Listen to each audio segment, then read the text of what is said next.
क्या कभी ऐसा महसूस हुआ है कि जब तक हम लोग मतलब पूरी दुनिया किसी नए ट्रेंड के पीछे भागना शुरू करती है ना, तब तक कुछ लोग उस ट्रेंड से करोड़ों कमाकर निकल भी चुके होते हैं। बिल्कुल। मतलब बाहर से देखने पे तो ऐसा लगता है जैसे भाई इनके पास भविष्य देखने की कोई जादुई शक्ति है या इनकी किस्मत बहुत ही कमाल की है। हाँ, आमतौर पे लोग यही लेबल लगा देते हैं। है ना? हम्म। लेकिन आज के हमारे इस गहन अध्ययन के लिए जो रिसर्च और नोट्स हमने खंगाले हैं, वो एक बहुत ही चौंकाने वाला सच सामने लाते हैं। और वो सच ये है कि भविष्य के अवसरों को देखना कोई किस्मत का खेल नहीं है। बिल्कुल नहीं है। ये एक बहुत ही स्पष्ट मतलब एक साइंटिफिक सिस्टम है। तो आज की हमारी इस चर्चा का विषय है द आर्किटेक्चर ऑफ अपॉर्चुनिटी, यानी अवसरों की वास्तुकला। हम ये समझने वाले हैं कि कुछ लोग भीड़ से इतना आगे कैसे सोच लेते हैं। और सबसे बड़ी बात, इस इंफॉर्मेशन की शोर से निकलकर हम असली क्लैरिटी की तरफ कैसे जा सकते हैं। तो चलिए इसे थोड़ा विस्तार से समझते हैं। हाँ, ये विषय अपने आप में बहुत ही दिलचस्प है। मतलब ये हमारे सोचने के उस बुनियादी तरीके को ही चुनौती देता है जिसके साथ हम बड़े हुए हैं। हम्म। हम आमतौर पर क्या करते हैं, जब हम किसी को बहुत सफल होते हुए देखते हैं, जिसने सही समय पर किसी कंपनी में इन्वेस्ट किया हो, हम्म। तो समाज बहुत आसानी से कह देता है कि वो इंसान बहुत लकी था। या उसने सही समय पे सही जगह तीर मार दिया। एकदम सही। हम्म। हम अवसरों को बस एक संयोग मान लेते हैं, लेकिन ये नोट्स बहुत गहराई से साबित करते हैं कि जिसे दुनिया किस्मत कहती है ना, वो दरअसल पैटर्न को पहचानने की एक प्रशिक्षित कला है। एक आर्ट है। राइट। हाँ। ये इस बात का विज्ञान है कि दुनिया में क्या हो रहा है, इसके बजाय क्यों हो रहा है उस पर ध्यान लगाया जाए। और ये क्या और क्यों का जो अंतर है ना, यहीं से इस पूरे फ्रेमवर्क की शुरुआत होती है। हमारे नोट्स का सबसे पहला और शायद सबसे कड़वा सबक ये है कि अगर अवसरों को पहचानना है तो सबसे पहले ये सीखना होगा कि ध्यान कहाँ केंद्रित नहीं करना है। मतलब ट्रेंड्स के पीछे भागना छोड़ना होगा। बिल्कुल। ज्यादातर लोग उसी चीज के पीछे भागते हैं जो पहले से बहुत पॉपुलर हो चुकी है, जिसमें भारी मुनाफा दिख रहा है। और जहां दुनिया भर की भीड़ जमा हो चुकी है। हाँ, लेकिन जो लोग असल में नए अवसर बनाते हैं, वो ये नहीं पूछते कि आजकल ट्रेंड में क्या है। वो एक बिल्कुल अलग सवाल पूछते हैं। वो पूछते हैं, इस वक्त कौन सी समस्या सबसे तेजी से बढ़ रही है। और यही वो माइंडसेट शिफ्ट है जो एक आम इंसान को एक अवसर तलाशने वाले व्यक्ति से अलग करता है। इसे थोड़ा और समझाइए ना। जरूर। इसे थोड़ा टेक्निकल रूप से देखते हैं। जब कोई व्यक्ति उस चीज के पीछे भागता है जो पहले से ही ट्रेंड में है, तो वो असल में बाजार के उस हिस्से में जा रहा है जहां मार्जिन सबसे कम हो चुका है। क्योंकि वहां कंपटीशन बहुत ज्यादा है। हाँ, बिल्कुल। वहां पहले से ही इतनी प्रतिस्पर्धा है कि अपनी जगह बनाने के लिए संघर्ष करना पड़ता है। इसके बजाय अगर ध्यान बढ़ती हुई समस्याओं पर लगाया जाए तो वहां कंपटीशन जीरो होता है। जीरो होता है। जैसे हमारे नोट्स में वो इंफॉर्मेशन ओवरलोड का जिक्र है ना? हाँ, वो बहुत अच्छा उदाहरण है। मतलब आज हर इंसान के पास हजारों ईमेल्स हैं, आर्टिकल्स हैं, वीडियोस हैं। ये कोई ट्रेंड नहीं है, ये एक बहुत बड़ी मानसिक थकान की समस्या है। और ठीक इसी बढ़ती हुई समस्या ने एआई टूल्स के लिए एक बहुत बड़ा अवसर पैदा कर दिया, जैसे लंबे डॉक्यूमेंट्स को छोटा करने वाले समराइजर्स हाँ या डेटा एनालिटिक्स वाले टूल्स। हाँ, ये अरबों डॉलर का बाजार बन गया। ये बात पूरी तरह से सटीक बैठती है। इन नोट्स में एक और बेहतरीन उदाहरण है तनाव और एंजाइटी का। आज के टाइम में तो ये बहुत आम है। बिल्कुल। आज की भाग दौड़ भरी जिंदगी में स्ट्रेस कोई चॉइस नहीं है, ये एक महामारी बन चुकी है। और अगर हम ध्यान से देखें तो इसी बढ़ती हुई समस्या ने पूरी की पूरी वेलनेस इंडस्ट्री को जन्म दिया है। Sleep tracking apps, mental health business, सब कुछ। हाँ? हाँ। या फिर उन छोटे बिजनेसेस को ही देख लीजिए जो पुराने तरीके से चल रहे थे, लेकिन ऑनलाइन दुनिया में कदम रखने में उन्हें पसीने आ रहे थे। और उनकी इसी छटपटाहट ने डिजिटल मार्केटिंग एजेंसीज के लिए अनगिनत रास्ते खोल दिए। लोग शेयर बाजार को लेकर कंफ्यूज रहते हैं, पैसा खोने से डरते हैं, और इसी डर ने एआई ट्रेडिंग एजुकेशन के लिए एक नया बाजार तैयार कर दिया। इसका सीधा सा अर्थ यही है कि बड़े और सुनहरे अवसर हमेशा बढ़ती हुई समस्याओं के अंदर ही छिपे होते हैं। यहाँ जो सबसे बड़ा नजरिए का बदलाव जरूरी है वो ये है कि मुझे कौन सी नौकरी करनी चाहिए, ये पूछने के बजाय ये पूछा जाए कि मैं किस समस्या को बड़े स्केल पर सुलझा सकता हूँ। बिल्कुल। जब सोच सिर्फ अपनी आजीविका कमाने से हटकर दुनिया की किसी बड़ी प्रॉब्लम को सॉल्व करने पर आ जाती है तो रास्ते अपने आप खुलने लगते हैं। इसे समझने के लिए मेरे दिमाग में एक बहुत ही विजुअल उदाहरण आ रहा है। ये वैसा ही है जैसे लोग उस रेस्टोरेंट के बाहर लंबी लाइन लगाते हैं जो पहले से ही बहुत मशहूर है। हाँ, हर कोई सोचता है कि भीड़ है तो खाना अच्छा ही होगा। और वो उसी लाइन का हिस्सा बन जाते हैं। लेकिन एक असली अवसर तलाशने वाला इंसान उस लाइन में धक्के नहीं खाता। वो उस पूरी सड़क को देखता है, लोगों के चेहरों को पढ़ता है। वो समझने की कोशिश करता है कि उस इलाके में लोग किस तरह के खाने के लिए तरस रहे हैं जो वहां है ही नहीं। एग्जैक्टली। वो भीड़ को नहीं, उस खालीपन को, उस गैप को देखता है। लेकिन एक मिनट, मैं यहाँ थोड़ा उलझ रही हूँ। बताइए क्या हुआ? अगर कोई व्यक्ति हर समय सिर्फ समस्याओं पर, कमियों पर और लोगों के संघर्षों पर ही ध्यान देगा, तो क्या इससे उसका नजरिया बहुत ज्यादा नेगेटिव नहीं हो जाएगा? ये बहुत ही स्वाभाविक सी शंका है। मतलब दुनिया की हर चीज में सिर्फ प्रॉब्लम देखना इंसान को निराशावादी नहीं बना देगा? नहीं, इसे देखने का नजरिया थोड़ा अलग होना चाहिए। समस्याओं पर फोकस करना नकारात्मकता नहीं है, ये दरअसल क्रिटिकल थिंकिंग का एक हिस्सा है। अच्छा। हाँ, देखिए, जब एक डॉक्टर किसी मरीज के शरीर में बीमारी ढूंढता है तो वो कोई नेगेटिव इंसान नहीं होता। वो असल में इलाज खोजने की प्रोसेस में होता है।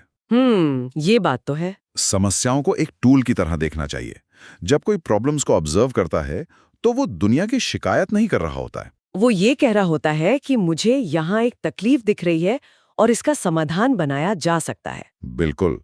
समस्याओं को सिर्फ देखना और उनसे परेशान होने में और समस्याओं को देखकर उनके समाधान के लिए उत्सुक होने में जमीन आसमान का फर्क है। हाँ, मतलब अवसर तलाशने वाले लोग समस्याओं को देखकर हताश नहीं होते, उनके दिमाग की बत्तियां जल जाती हैं। एकदम सही। यहाँ मुझे इन रिसर्च नोट्स को पढ़ते हुए एक बहुत ही गहरी और दिलचस्प बात समझ में आई। यहाँ एक बहुत ही दिलचस्प बात सामने आती है। जब हम किसी समस्या को पहचान लेते हैं तो उसे सुलझाने के लिए सिर्फ एक नॉर्मल आइडिया काफी नहीं होता है।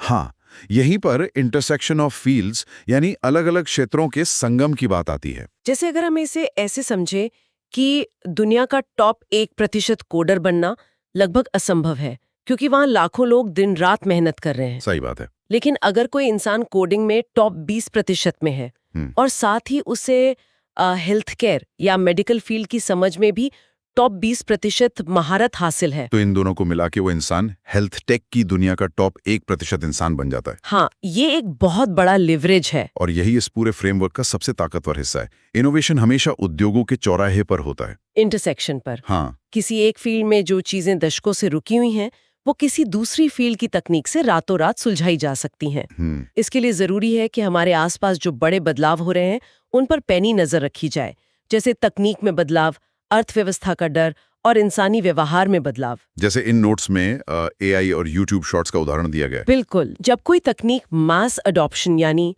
आम जनता के इस्तेमाल में आने से पहले की स्टेज में होती है, तब उसे जो लोग नोटिस कर लेते हैं वो सबसे ज्यादा फायदे में रहते हैं। हाँ, क्योंकि जब AI पर सिर्फ रिसर्च पेपर्स लिखे जा रहे थे और आम लोग जानते भी नहीं थे, तब जिन लोगों ने इसे अपने काम में जोड़ लिया, उन्होंने अपने लिए एक पूरा नया रास्ता बना लिया। और यही बात YouTube शॉर्ट्स पर लागू होती है, जब वो नया था और बाजार में सैचुरेशन नहीं आया था। और इन शुरुआती बदलावों को भुनाने का सबसे अच्छा तरीका वही है जिसका आपने भी जिक्र किया, अलग-अलग इंडस्ट्रीज को मिलाना। वो मास्टर शेफ वाला तरीका। हाँ, अगर कोई सिर्फ रियल एस्टेट का एक्सपर्ट है तो वो उसी पुरानी तकनीक से काम करेगा, कोल्ड कॉलिंग, लोगों के घर जाना, वो लाखों दूसरे एजेंट से लड़ना है। लेकिन जरा सोचिए अगर हम रियल एस्टेट को AI और सोशल मीडिया मार्केटिंग के साथ जोड़ दें तो क्या होगा? तो एक पारंपरिक एजेंट जो दिन में सिर्फ 50 लोगों को फोन कर सकता है, AI की मदद से उसी समय में हजारों प्रॉपर्टी रिकॉर्ड्स का एनालिसिस कर सकता है और ऑटोमेटिक तरीके से बिल्कुल सही खरीदारों तक अपना मैसेज पहुंचा सकता है। ये एक इंसान को पूरी एजेंसी की ताकत दे देता है। ये तो बिल्कुल एक मास्टर शेफ की तरह काम करने वाली बात हो गई। कैसे? एक मास्टर शेफ ये नहीं करता कि वो सिर्फ एक ही सब्जी को 100 अलग-अलग तरीकों से काटे।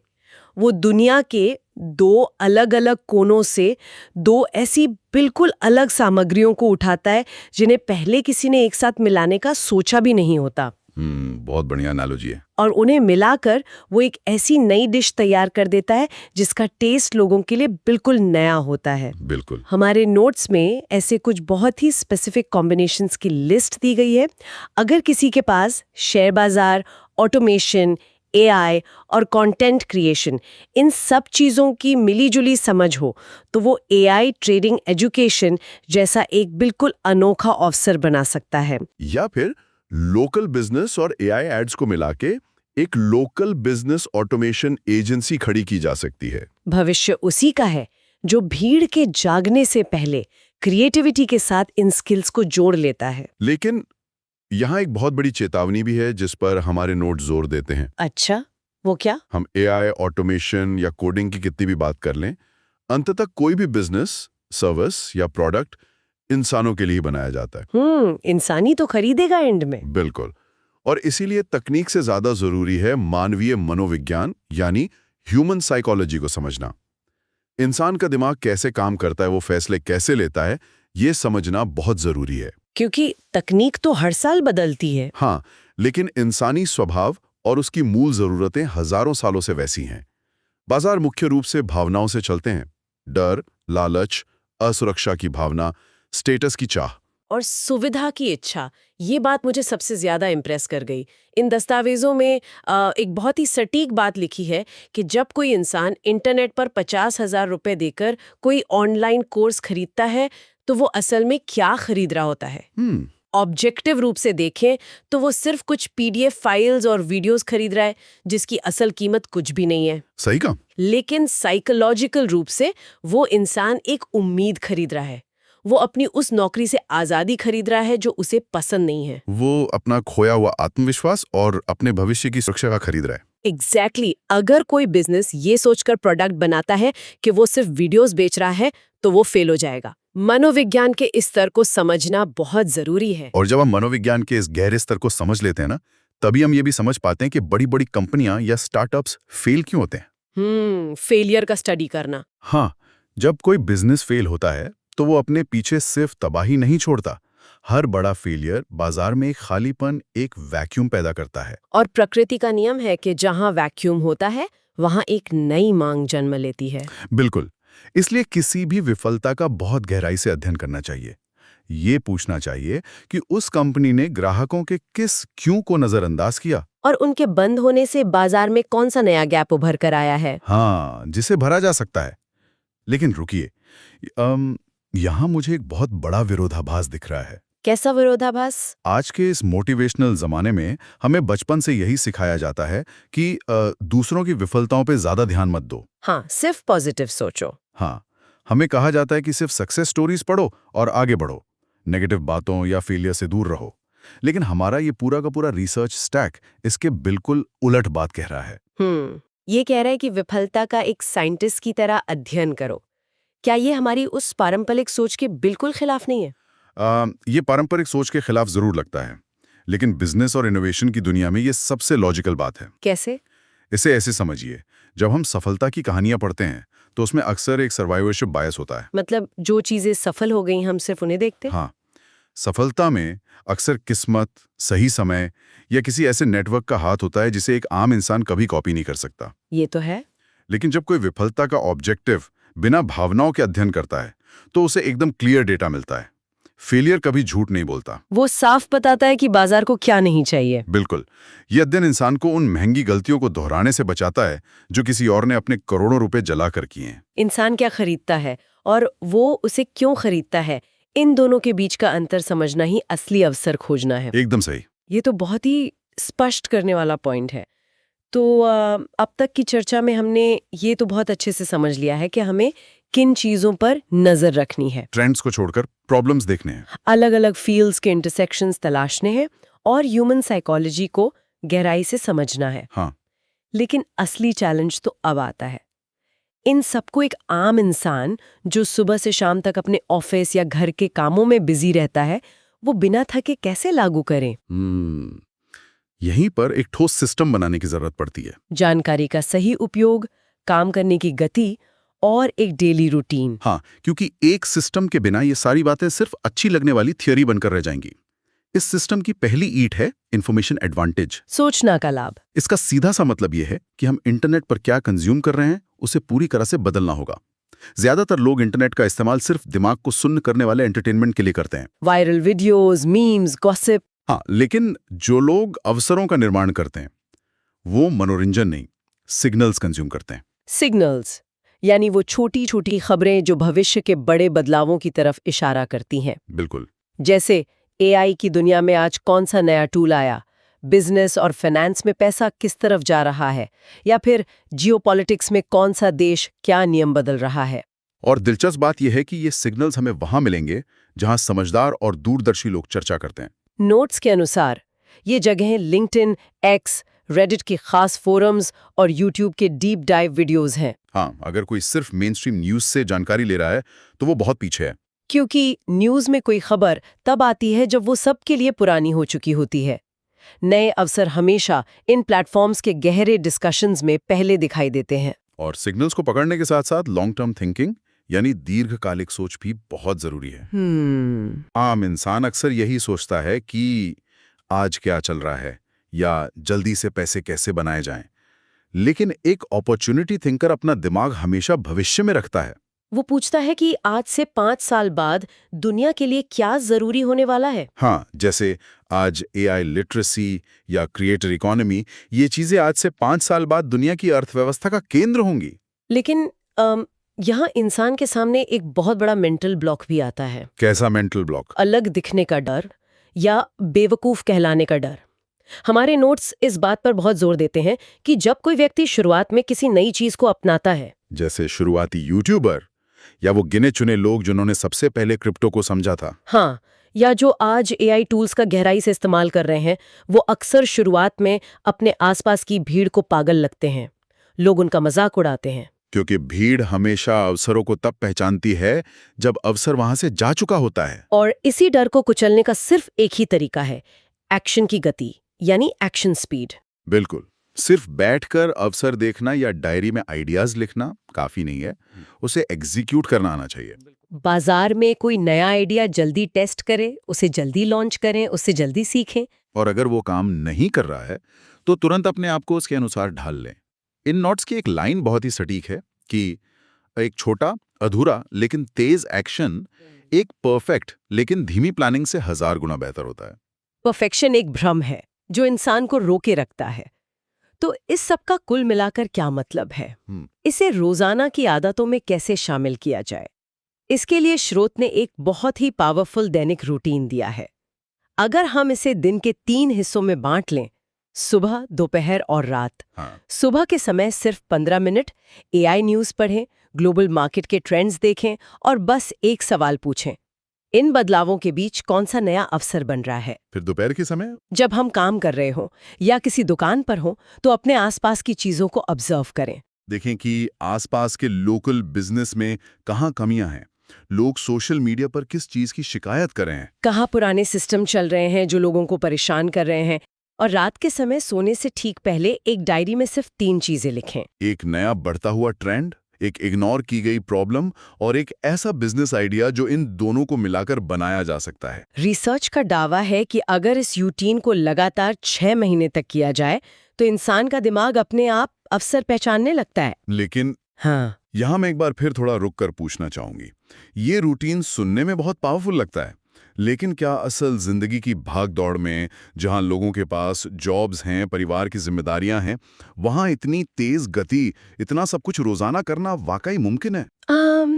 ये एक बहुत ही प्रैक्टिकल सवाल है, लेकिन यहाँ हमें इस गति और इस रूटीन के पीछे की साइंस को समझना होगा। अच्छा, यहाँ जिस गति की बात हो रही है वो रातों रात करोड़ों की कंपनी खड़ी करने की गति नहीं है, ये परफेक्शन हासिल करने की गति नहीं है, बल्कि तेजी से सीखने की गति है। जब कोई व्यक्ति रात को सोने से पहले सिर्फ 5 मिनट निकालकर वो 3 चीजें लिखता है तो वो कोई भारी काम नहीं कर रहा है, वो असल में अपने दिमाग की वायरिंग बदल रहा है। दिमाग की वायरिंग? हाँ, विज्ञान में इसे रेटिकुलर एक्टिवेटिंग सिस्टम या RAS को ट्रेन करना कहते हैं। ओके। ये हमारे दिमाग का एक फिल्टर है। ओके। इसे ऐसे समझिए कि जब हम कोई नई लाल रंग की कार खरीदते हैं तो अचानक हमें सड़क पर हर जगह वैसी ही लाल कारें दिखने लगते हैं। हाँ, ऐसा होता है। कारें पहले भी वहीं थीं, लेकिन हमारे दिमाग के फिल्टर ने अब उन्हें हमारे लिए महत्वपूर्ण मान लिया है। ओहो, मतलब शुरुआत में ये डायरी लिखने का काम मुश्किल लग सकता है। बिल्कुल, लेकिन 6 महीने वाला ये रूटीन इसलिए डिजाइन किया गया है ताकि ये फिल्टर पूरी तरह से बदल जाए। और जब ये नजरिया आदत बन जाता है तो इसके लिए अलग से समय नहीं निकालना पड़ता। हाँ, आप दोस्तों के साथ कॉफी पीते हुए भी किसी बिजनेस की कमी को देख लेते हैं। ये तो बहुत ही शानदार एक्सप्लेनेशन है। मतलब ये कोई स्कूल का होमवर्क नहीं है, ये एक लाइफस्टाइल शिफ्ट है। दुनिया को देखने का चश्मा बदल लेना है। एकदम सही। तो चलिए आज की इस पूरी गहरी चर्चा को समेटते हैं। आज के इस गहन अध्ययन में हमने देखा कि अवसर तलाशना सिर्फ भाग्य की लॉटरी नहीं है, ये एक स्किल है जो सीखी जा सकती है। बिल्कुल। कोई फर्क नहीं पड़ता कि कोई मीटिंग की तैयारी कर रहा है, करियर में आगे बढ़ना चाहता है या स्टार्टअप शुरू करना चाहता है, ये फ्रेमवर्क सबके लिए काम करता है। एंटरटेनमेंट की जगह सिग्नल्स को कंज्यूम करना बहुत जरूरी है। और मुझे कौन सी नौकरी करनी चाहिए कि पुरानी सोच को छोड़कर कौन सी समस्या बड़े पैमाने पर सुलझाई जा सकती है, ये सोचना गेम चेंजर साबित हो सकता है। ये ज्ञान हमें इन्फॉर्मेशन ओवरलोड से बचाकर क्लैरिटी देता है। हाँ, और इस पूरे अध्ययन से जो सबसे गहरी बात निकल कर आती है ना, हाँ, वो हमारे समाज के लिए एक बहुत ही बुनियादी सवाल खड़ा करती है। हमने देखा कि 6 महीने के रूटीन से दिमाग अवसर पहचानने की मशीन बन जाता है। हाँ, तो क्या इसका मतलब ये है कि दुनिया में जिसे हम इतने सालों से किस्मत या लक कहते आए हैं, वो असल में कोई ईश्वरीय शक्ति नहीं, बल्कि सिर्फ हमारी ऑब्जर्वेशन की आदत का दूसरा नाम है? ये तो बहुत डीप है। जरा सोचिए, अगर हम सब इस तरह से दुनिया को देखने लगे, हर बढ़ती हुई समस्या में एक समाधान का बीज देखने लगे, तो क्या इंसानियत की आज की जो सबसे बड़ी चुनौतियां हैं, जैसे पर्यावरण, मेंटल हेल्थ या आर्थिक असमानता, क्या वो चुनौतियां अगले दशक के सबसे शानदार और परिवर्तनकारी अवसर नहीं बन जाएंगी? बिल्कुल। वाओ, ये वाकई एक ऐसा विचार है जो बहुत देर तक हमारे साथ रहने वाला है। हम सब अक्सर जिंदगी बदलने के लिए किसी अच्छी किस्मत का इंतजार करते हैं, लेकिन शायद किस्मत सिर्फ उस नजरिए का नाम है जो शोर के बीच से सही सिग्नल को पकड़ना जानता है। इस पर जरूर विचार कीजिएगा। आज के लिए बस इतना ही।